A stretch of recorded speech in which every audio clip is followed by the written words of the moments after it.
What's going on, everyone? It's Tay, aka Slay, and I've got a whopper of a story time today.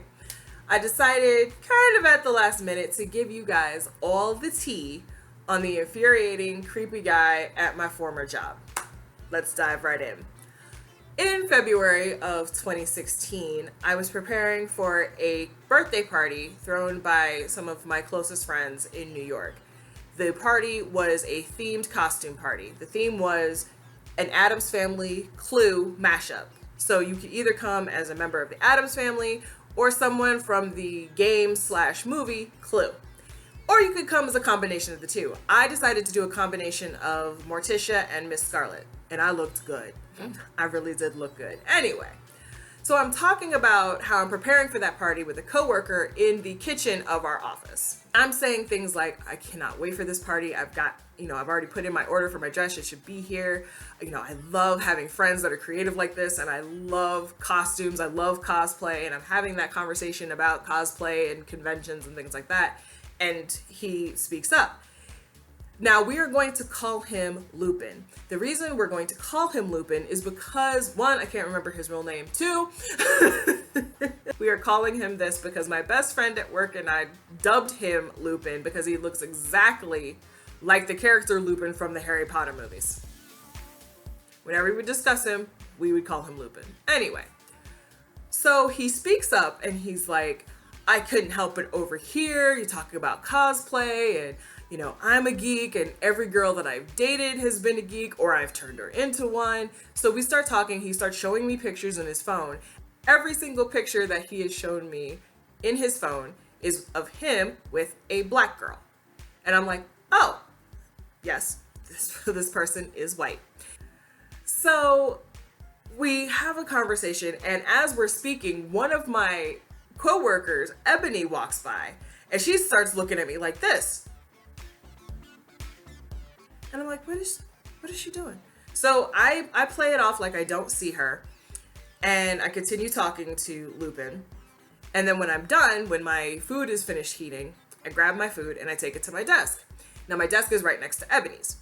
And I was like, what was that about? She tells me that he has attempted to get with every black woman in the office. And I was like, oh, well, I no longer feel special. Not that I was really into him, but it would be great to have somebody outside of some people in my department to talk about things that have nothing to do with work. So I was cool. And if it turned into something, fine. But I wasn't talking to this guy hoping that he was going to become my boyfriend at some point. So she starts to tell me about an interaction that she and he had. Like, he had asked her out to lunch. They went to lunch. And she's telling me about how overbearing he is, how particular he is. Okay, so I just want a friend to talk about geeky things with at work.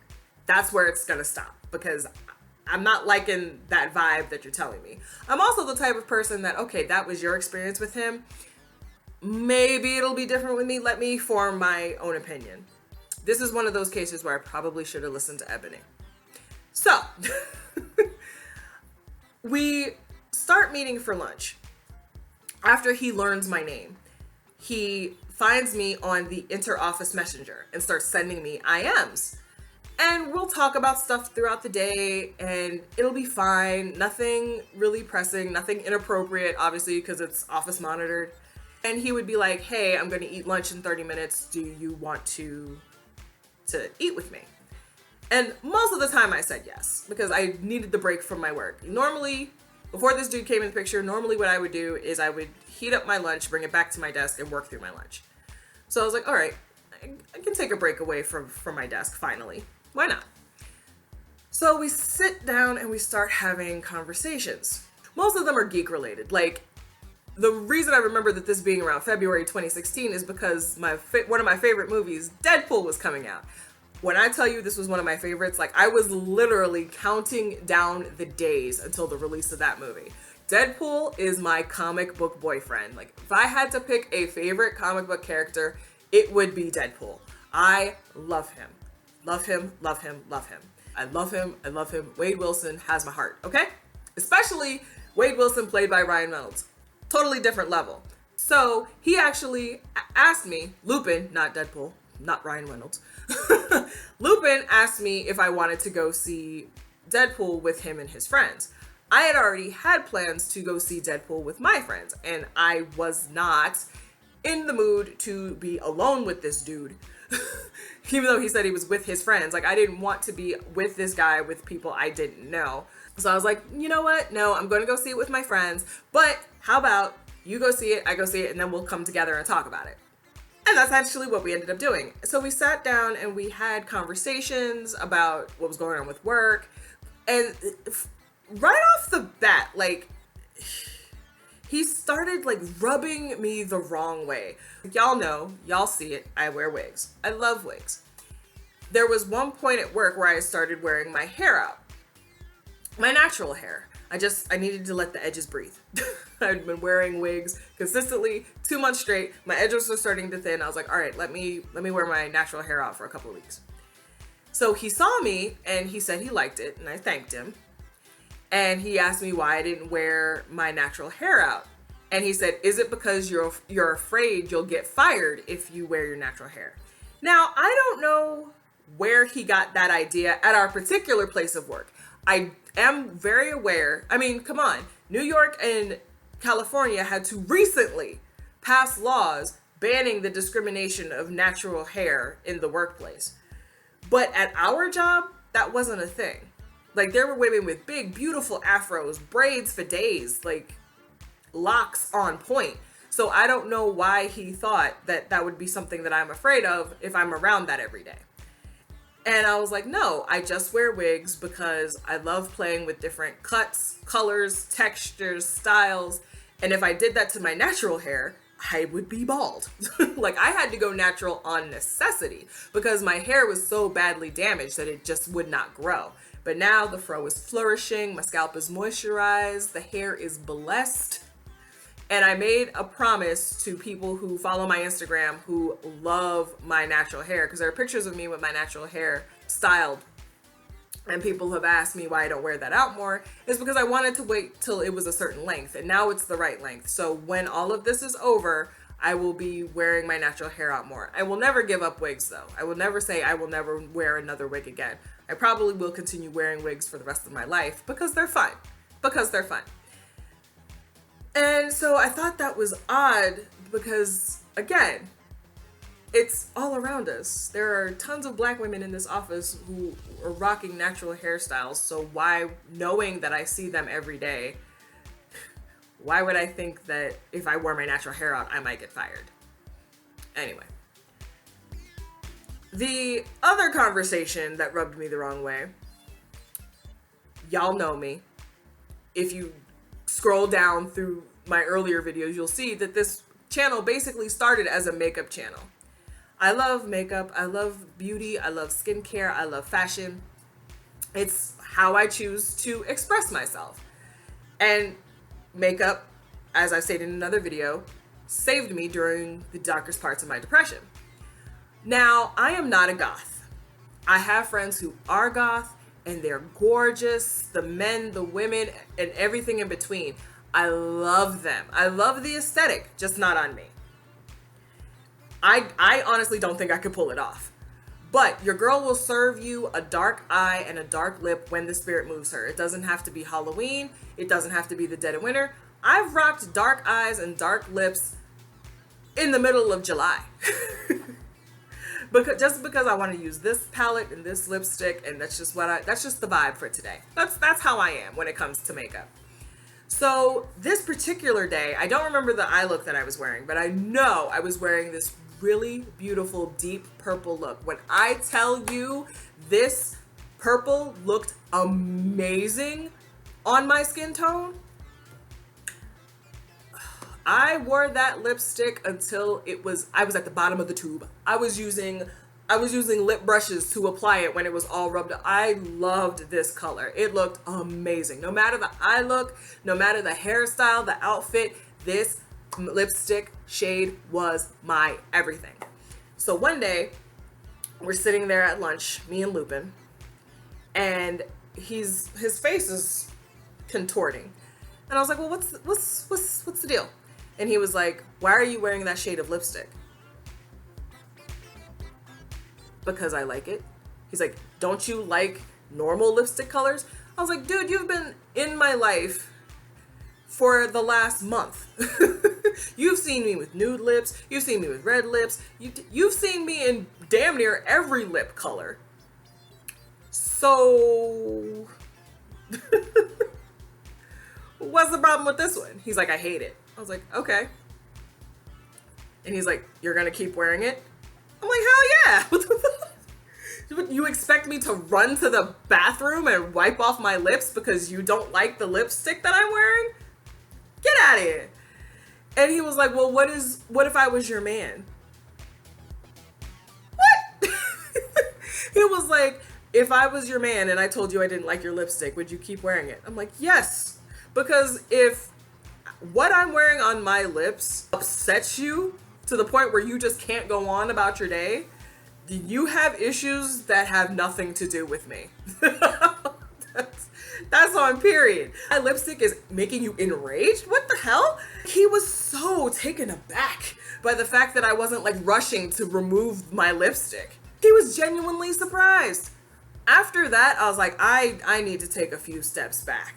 Like, I left him alone for a few days after that, and then he sent me an IM, and I was just like, all right, maybe he's learned his lesson. There's no harm in continuing to being friends with this person. Till a couple weeks later, I was at work, doing normal work things, looking at my office crush, who I will tell you all about in a separate video, and focusing on whatever work was in front of me. Then all of a sudden I see an IM from him. And he was just like, hi. I was like, hi, how's it going? How you been? You know, I was friendly. No reason for animosity at the time. And after a few, cordial back and forths, this man comes out with, have you noticed that I haven't been messaging you lately? And I was like, I could have lied. I could have lied and been the girl who was like, yeah, but I understand, because he worked in a different department. I was like, but work has been really crazy lately, and I figured you were busy, and I didn't really want to take you away from anything that you were doing. But why be fake? I was literally like, no. No, I hadn't noticed. He's like, oh, you didn't notice that I stopped messaging you? I was like, no. And he was like, I thought I would see if I stopped messaging you first, if you would reach out to me. I was like, why? Why are you, in my head, I was like, why are you so pressed? We're friends. That doesn't mean we have to be up each other's ass all day, every day. And he was like, well, I just like things to be reciprocal. I mean, who doesn't? But I was like, it's not like this dude was one of my best friends. Like, I didn't tell this man any of my deep secrets. We were work acquaintances. There are two things that turned me all the way off and caused me to stop speaking to this person completely. The first one, and this probably should have been the main one, the way this man would describe women, he would liken their lady bits to stereotypical foods for what ethnic group that girl was. Like, if he talked about being with a black woman, he'd be like, oh, I love the taste of fried chicken. Sir? If he was talking about being with an Asian girl, he was like, I love eating some fried rice. Who told you it was okay to talk like that? Has nobody slapped you in the mouth? If he was talking about an Indian girl, he's like, you know what? I haven't had curry in a while, but I'd be down for it. What is wrong with you? You are disgusting. And yes, I told him so. To break women down and categorize them by food, stereotypical food, I'm getting nauseous just thinking about it. I could not. I don't need any of that in my life. And then that wasn't enough to make me stop. Here's the thing that did it. I have a second channel called Journey of a Grown Geek Girl, which I will become active again later this year because I plan to get back into cosplay, get back into going to conventions. I plan to re-immerse myself in the joys of geek culture once again. Now, I loved creating content for that channel because I met some amazing people through that content. There are some people who I consider family that I met solely because I stuck my neck out and spoke up like, hey, black female geeks, black femme geeks exist. We are here. We are not an anomaly. There are women who look like me who enjoy this media. And I decided to have a conversation because I kept hearing girls are only into this because they want male attention. As vile as male gatekeeper geeks are to us, yes, I'm going to put my mental health at risk by saying that I like this stuff because I want a boyfriend. Are you serious? So, getting heated. Whew.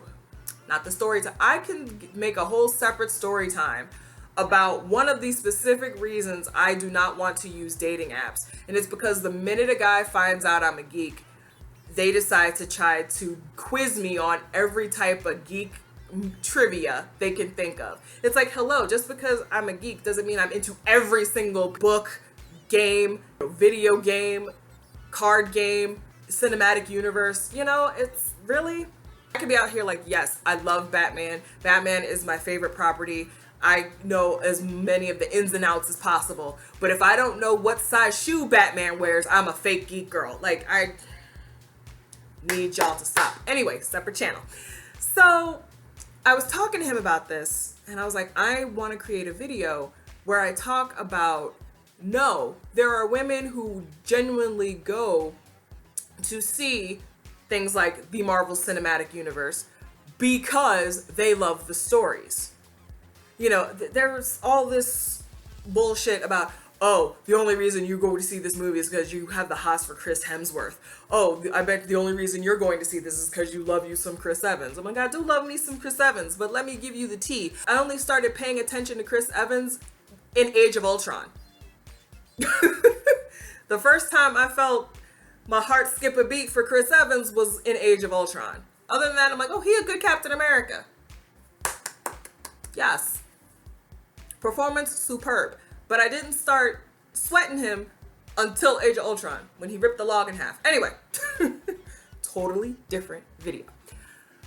So I'm talking about that and my frustration with that and how I want to be a voice.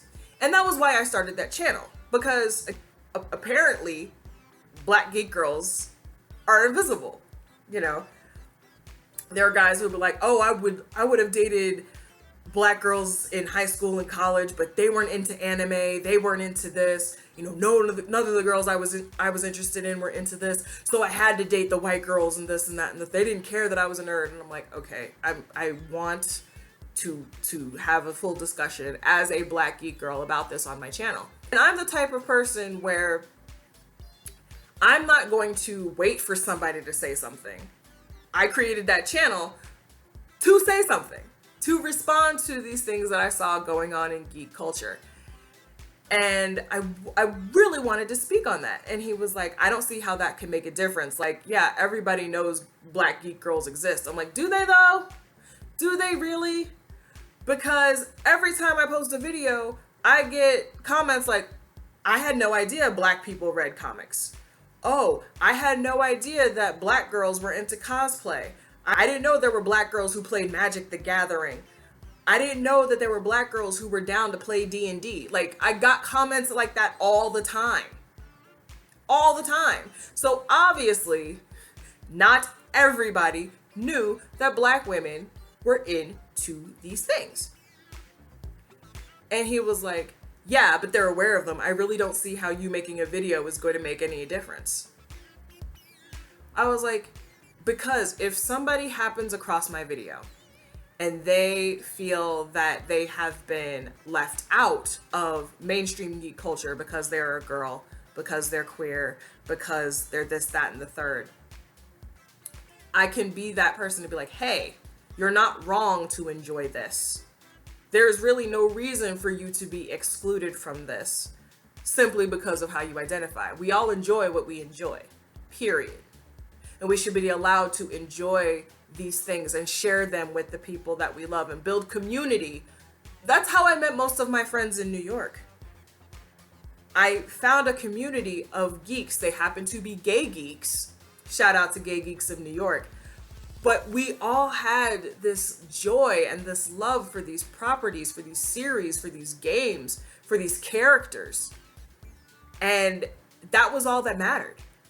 To say that me speaking up might not make a difference, to negate me wanting to at least make an attempt, was highly insulting. So I literally just was like, you know what? I don't need this, and I don't need you. I clicked off the I am, and he kept trying to reach back out to me, and I ignored it. I was like, I don't need this. I'm done with this person. So finally, so the next day, he tries again. He's like, you know, I was thinking about what you said yesterday, and you were right. I was wrong. I shouldn't have said this. I shouldn't have done that. You know, if you can change one person's mind, that's really all that matters. That is how we change the world. We change the world by starting small, and I shouldn't have tried to take that away from you. And I was like, okay, thank you. He's like, do you want to go to lunch? I was like, no. He was surprised that I didn't want to spend any time with him. He's like, but I said I'm sorry. I was like, that's fine. He's like, but I said I'm sorry. I'm like, and I appreciate it, but I do not want to see you at this time. And that was literally the last time I spoke to him. I saw him in the office a few times after that. And then I want to say a few months later, I stopped seeing him around. And I think he got laid off because there were layoffs happening at the time. And I was just like, I haven't seen him. I haven't heard from him. Ooh. The universe will take care of things better than you can if you decide against revenge. That is something that I have learned. I have no idea what happened to him. I don't care. He is one of those people that I'm like, I truly do not care if I ever see or hear from him again. Because that was more frustration than it was worth. I think the only thing I enjoyed about that friendship, that acquaintanceship, was when I went to lunch with him and my office crush saw us. So when I got back upstairs to the office, he was like, oh, so who was that guy you were eating lunch with? And I told him, I was like, oh, this is, this acquaintance I have that, we talk about geeky things together. And, sometimes we eat lunch together. And he was like, oh, so where'd you guys go to lunch? Like, he was asking me questions, and I thought that he was interested because he was interested in the things that I was doing and clocking my moves. But you will learn in another story time what happened after that. So that is where I'm going to end today's video. I hope you enjoyed it. Please be sure to like, comment, and subscribe. All of those good things. I know there are a million videos you could have watched today. I humbly thank you for coming to slay.